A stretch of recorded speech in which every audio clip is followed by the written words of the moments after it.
ঝড় তুফান উপেক্ষা করেই ছুটলাম মশলাদার কিছু খাবার খেতে।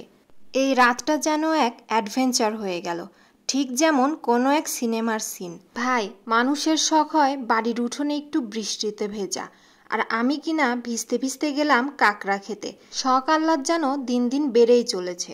হ্যালো, আসসালামু আলাইকুম, আমি তমা জান্নাতুল। আমার পেজ তমা জান্নাতুল 2.0-তে আপনাদের সকলকে আবারও স্বাগত জানাই। পাবনাতে কয়েকদিন আগেই যে প্রচুর বৃষ্টি হলো না, সেদিনকার ভিডিও এটা।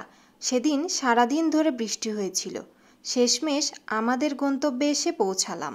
ছোটবেলায় বৃষ্টি হলেই ভাবতাম স্যার হয়তো আজকে আর পড়াতে আসবে না, কিন্তু স্যার ঠিকই এসে হাজির হতো।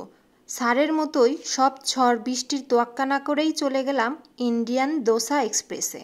আপনাদের অনেকের মনেই প্রশ্ন জাগতে পারে, এত রাতে বৃষ্টির মধ্যে যাওয়ার কারণটা কি? আজকে না গেলেও তো হতো। আসল কাহিনী হলো, এর আগের দিনও আমরা ওখান থেকে ফিরে এসেছিলাম আমাদের পছন্দ মতো খাবার না পেয়ে। তো আমার ভাইয়া আজকে অনেক আগে চলে গিয়েছিল সেখানে। দেন ও কনফার্ম করে আজকে নাকি খাবারটা অ্যাভেলেবল আছে। তাই আমি আর ভাবি সেই রাতেই রওনা দিই। যেই না রিকশাতে উঠি আর তখনই ঝুম বৃষ্টি নেমে যায়। কি আর করার, এই বৃষ্টিতে ভিজতে ভিজতেই চলে গেলাম কাঙ্ক্ষিত খাবার খেতে। আমরা প্রথমে অর্ডার করেছিলাম মাসালা চিকেন চাপ, বাট ওইটা তখন অ্যাভেলেবল ছিল না। তাই নর্মাল চিকেন চাপ আর কাঁকড়া কারি উইথ লুচি অর্ডার করি। চিকেন চাপ উইথ লুচি দাম নিয়েছিল 150 টাকা, আর কাঁকড়া কারি উইথ লুচি দাম নিয়েছিল 280 টাকা। এবার আসি টেস্টের পালায়। লুচিটা বেশ সফট এবং খেতেও ভালো লাগছিল, কিন্তু যতটা এক্সপেকটেশন নিয়ে আমি ওখানে গিয়েছিলাম, আমি কিছুটা হতাশ হয়েছি। কারণ আমি একজন ট্রুলি চিকেন চাপ লাভার। আমার পাবনা, ঢাকা অনেক জায়গারই চিকেন চাপ খাওয়ার অভিজ্ঞতা আছে, বাট এখানে চিকেন চাপটা খেয়ে মনে হচ্ছিল অনেক ফ্রাই করে ফেলেছে।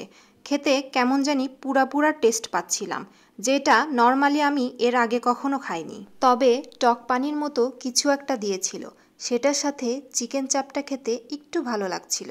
যাই হোক, এবার আসি পরের আইটেম টেস্টের পালায়।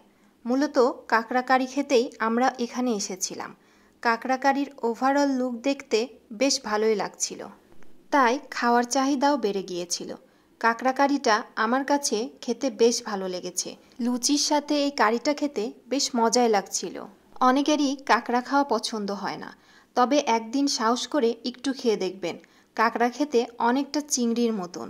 মূলত আজকের খাবারের রিভিউ বলতে গেলে, দুইটা খাবারের মধ্যে একটা চুজ করতে বললে আমি কাঁকড়া কারিটাই রেকমেন্ড করব। আশা করি আজকের ভিডিওটা ভালো লেগেছে। ভালো লাগলে অবশ্যই লাইক কমেন্ট করবেন। দেখা হবে পরের কোনো ভ্লগে। ততক্ষণ সুস্থ থাকুন, ভালো থাকুন। আল্লাহ হাফেজ।